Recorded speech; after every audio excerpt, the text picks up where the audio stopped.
Nakabantay na rito ang barko ng China na sumunod sa resupply team.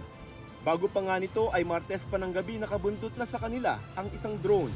BRP Sindangan at BRP Cabra ang escort ng dalawang resupply ship habang may lampas 10 barko ng China ang hinarap nila.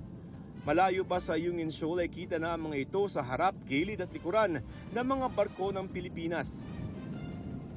Pasado alas 10 ng umaga naman nagparamdam ang China Coast Guard 4301. This is China Coast Guard vessel 4301.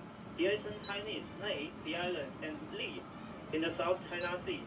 China Coast Guard 4301. This is Philippine Coast Guard. BRP Cabra MRRV 4409. Conducting lawful routine maritime patrol within the Philippine Exclusive Economic Zone. In accordance with international and Philippine national laws, we are proceeding according to our planned route. Request to stay clear from our passage.